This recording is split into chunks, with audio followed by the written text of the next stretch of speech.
بسم اللہ الرحمن الرحیم۔ السلام علیکم ورحمۃ اللہ وبرکاتہ۔ الحمد للہ رب العالمین، الصلاة والسلام علی خیر خلقہ محمد وعلی آلہ واصحابہ اجمعین ومن تبعهم بإحسان إلى يوم الدین، اما بعد۔ قال اللہ تبارک وتعالی: اعوذ باللہ من الشیطان الرجیم، سلام ہی حتی مطلع الفجر۔ اللہ سبحانہ تعالی فرماتا ہے کہ سلامتی والی ہے یہ رات یہاں تک کہ فجر طلوع ہو جائے، یعنی کہ اس رات کے اندر شیطان طاقت نہیں رکھتا کہ اس میں کچھ بھی وہ نقصان پہنچائے، اور وہ کسی کو تکلیف بھی نہیں پہنچا سکتا، کیونکہ یہ رات تمام آفات سے محفوظ ہے، کیونکہ یہ رات تمام مصیبتوں سے اور تکلیفوں سے محفوظ ہے۔ اور بعض مفسرین کا کہنا یہ ہے کہ سلام سے مراد یہاں پر فرشتوں کا مومنین سے سلام کرنا ہے، یعنی کہ جب فرشتے زمین پر اترتے ہیں تو وہ سارے مسلمانوں پر ان کی مساجد میں فرداً فرداً سلام پیش کرتے ہیں، حتی مطلع الفجر۔ اور یہ رات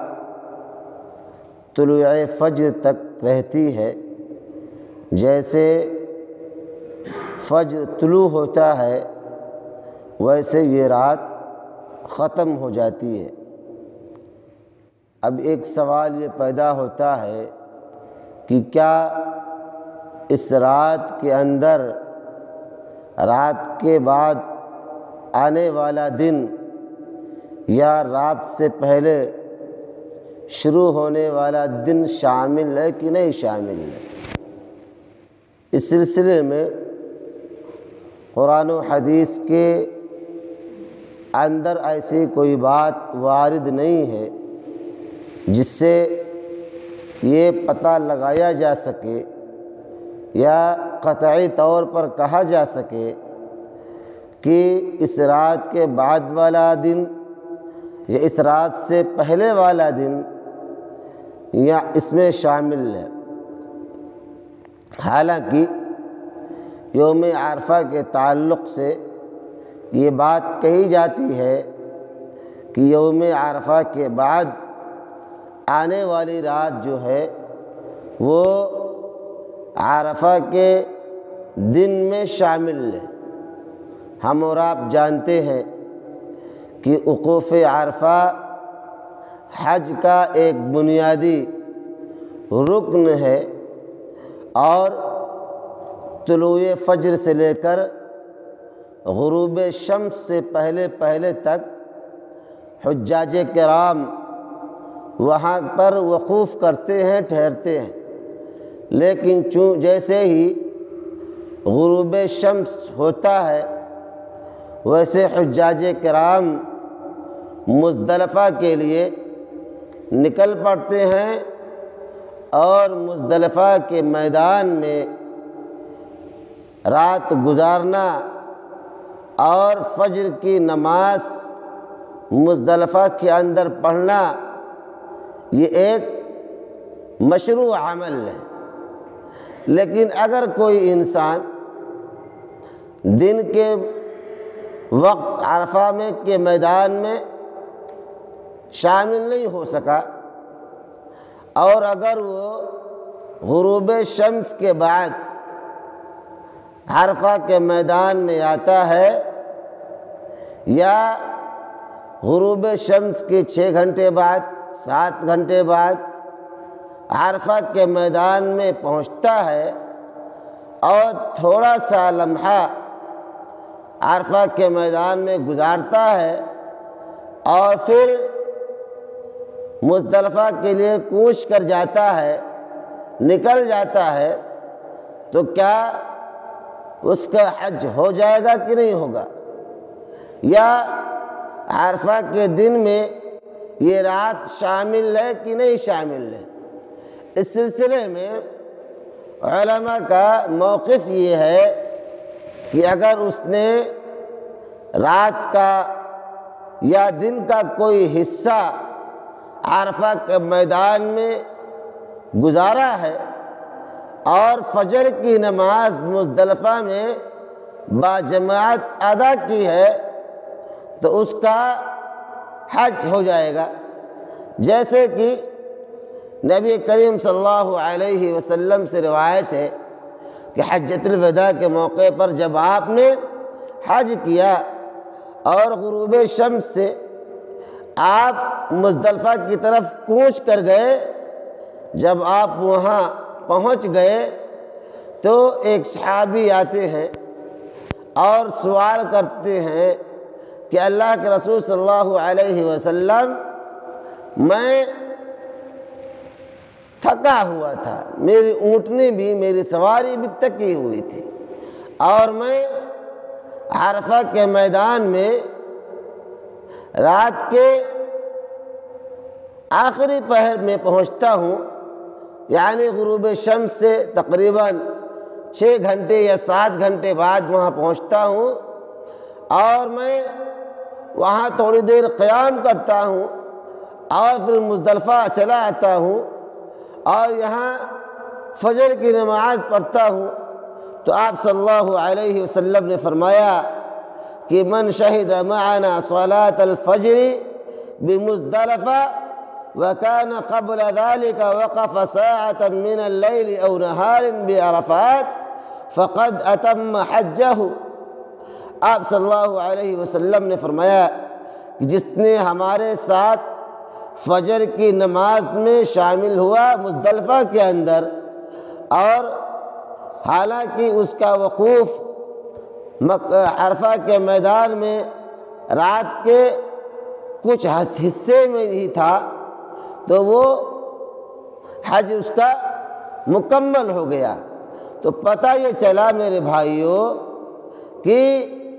عرفہ کے دن کے اندر، عرفہ کے دن کے بعد جو رات شروع ہوتی ہے وہ رات یوم عرفہ میں شامل ہے۔ اسی طریقے سے لیکن حال اليوم الذي قبلها يدخل فيها ليس في هذا خبر عن النبي صلی اللہ علیہ وسلم۔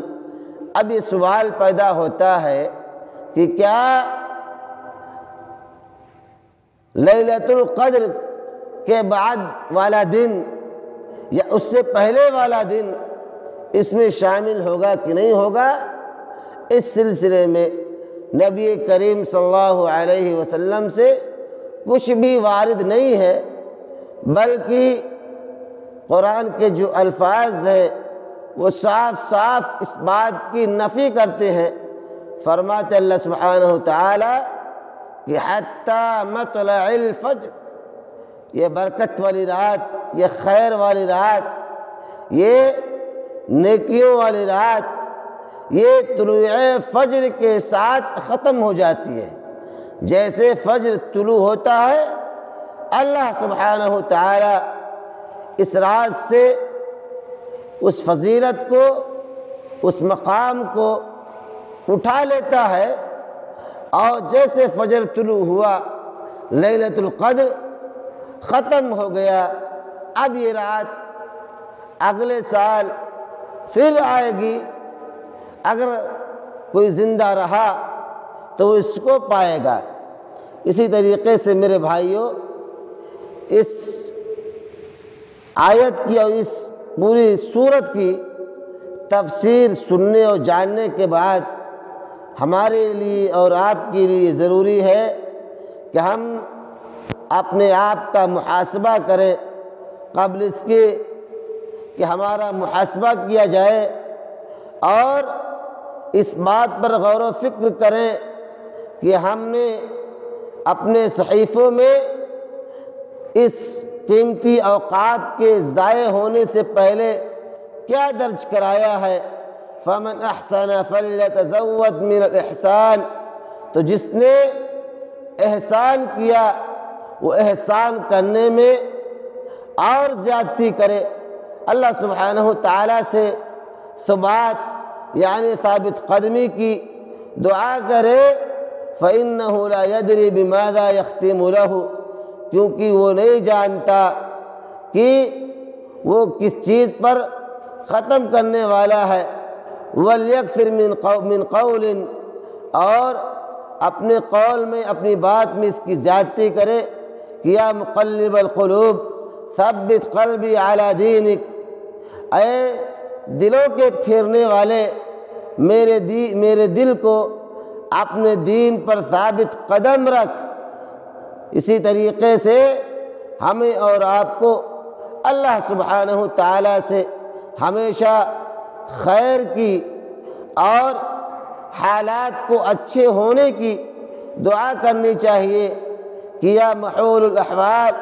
حول الحال الی احسن، اے احوال کو حالات کو تبدیل کرنے والے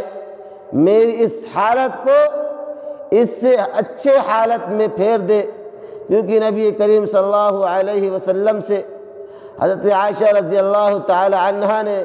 کہا، اے اللہ کے رسول صلی اللہ علیہ وسلم، جب میں اس قدر والی رات کو جاگوں تو میں کیا کہوں؟ آپ صلی اللہ علیہ وسلم نے فرمایا تھا کہ قولی